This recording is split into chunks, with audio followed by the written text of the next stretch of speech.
ছোট মাছ আর কাঁঠাল বিচি দিয়ে মজাদার স্বাদের একটা রেসিপি। আসসালামু আলাইকুম, আকলিমাস ব্লগ থেকে আমি আকলিমা সবাইকে আমন্ত্রণ জানাচ্ছি সম্পূর্ণ ভিডিওটি দেখার জন্য। হাজির হয়ে গেলাম কাঁঠাল বিচি আর ছোট মাছ দিয়ে মজাদার স্বাদের একটা রেসিপি নিয়ে। আশা করি পুরো ভিডিওটির সঙ্গেই থাকবেন। এখন যেহেতু কাঁঠালের সিজন আর এই কাঁঠালের বিচির তরকারি কিন্তু অসম্ভব রকমের ভালো লাগে। বিশেষ করে ছোট মাছ দিয়ে ছোট ছোট করে কেটে এই রান্নাটা করলে অসম্ভব ভালো লাগে। এছাড়াও কাঁঠাল বিচি কিন্তু বড় মাছ মাংস দিয়েও রান্না করা যায়। তো এখানে মাছ নিয়েছি আমি, এই মাছটা দিয়ে আমি কাঁঠাল বিচি আর সাথে দিয়ে দেব কয়েকটা আলু দিয়ে রান্না করে নিব। মাছটাকে আমি আগেই ভালোভাবে পরিষ্কার করে নিয়েছি আর এখন কাঁঠাল বিচি আর আলুগুলোকে ছোট ছোট করে কেটে নিব। আর এই রান্নাটা যদি শুকনো শুকনো করে রান্না করা যায় তাহলে কিন্তু খেতে বেশ ভালো লাগে, একদম মুখে রুচি আটকে থাকে। এই তো কাঁঠালের বিচিগুলো আমি ধুয়ে পরিষ্কার করে নিচ্ছি। পরিষ্কার করা হয়ে গেলে এখানে আমি সব রকমের মশলা দিয়ে দিব স্বাদ মতো লবণ, দিয়ে দিব হলুদের গুঁড়া, মরিচের গুঁড়া, ধনে গুঁড়া, অল্প একটু জিরা গুঁড়া। দেওয়া হয়ে গেলে একটা প্যান বসিয়ে দিব। এর মধ্যে পরিমাণ মতো তেল দিয়ে পেঁয়াজ কুচি দিয়ে দিব।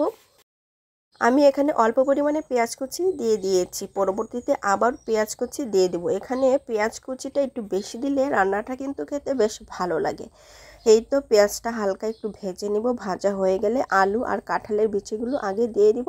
যেহেতু এখানে ছোটো মাছটা একদম নরম, অল্পতেই হয়ে যাবে, কাজেই আমি আলু আর কাঁঠালের বিচিগুলোকে আগে একটু সিদ্ধ করে নিব।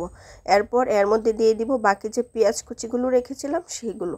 যখন দেখব কাঁঠাল বিচি আর আলু সিদ্ধ হয়ে গেছে সেই পর্যায়ে আমি কিন্তু মাছগুলো দিয়ে দিব। এতে করে মাছটা কিন্তু ভেঙে যাওয়ার সম্ভাবনা থাকবে না। এখানে মোটামুটি আলু আর কাঁঠালের বিচিগুলো সিদ্ধ হয়েই গেছে। আমি অল্প একটু পানি দিয়ে দিব। পানি দিয়ে এরপর ছোটো মাছগুলো দিয়ে দিব। আমি পানিটা অ্যাড করে নিয়েছি, আবারও একটু নেড়ে চেড়ে দিব। এই পর্যায়ে আমি ছোটো মাছগুলো দিয়ে দিব। মাছগুলো দিয়ে আবারও অল্প পরিমাণে পানি দিয়ে দিব। আর এই মাছগুলো কিন্তু একদম ফ্রেশ ছিল, খেতেও একদম মজা হয়েছে। এই তো সবগুলো মাছ দিয়ে দিয়েছি, দিয়ে হালকাভাবে আমি নেড়ে ছেড়ে দিব। এরপরে কিন্তু আমি অল্প পরিমাণে কাঁচা লঙ্কাও দিয়ে দিব। আর ছোটো মাছের মধ্যে কিন্তু কাঁচা লঙ্কা না দিলে মাছের যে টেস্ট সেটা ভালো লাগে না। যখন দেখব রান্নাটা হয়ে আসছে সেই পর্যায়ে কিন্তু আমি কাঁচা লঙ্কাগুলো দিয়ে দিব। কাঁচা লঙ্কাগুলো দিয়ে আবার একটু নেড়ে চেড়ে অল্প পরিমাণে পানি দিব, যাতে করে মাছের মধ্যে মশলাগুলো মিশে যায়। এই পর্যায়ে আমি কাঁচা লঙ্কাগুলো দিয়ে দিয়েছি। আর শেষ পর্যায়ে কাঁচা লঙ্কাগুলো দিলে কিন্তু কাঁচা লঙ্কার ফ্লেভারটা একদম ভালো লাগে, কাঁচা লঙ্কার ফ্লেভারটা বজায় থাকে। এই তো রান্নাটা প্রায় হয়ে আসছে, আর একটুক্ষণ রান্না করে নিলে হয়ে যাবে মজাদার স্বাদের এই রান্নাটা। আর এই ছোটো মাছের এই কারিটা কিন্তু খেতে অসম্ভব ভালো লাগে, একদম সফট ছিল আর মাছগুলোও একদম ফ্রেশ ছিল।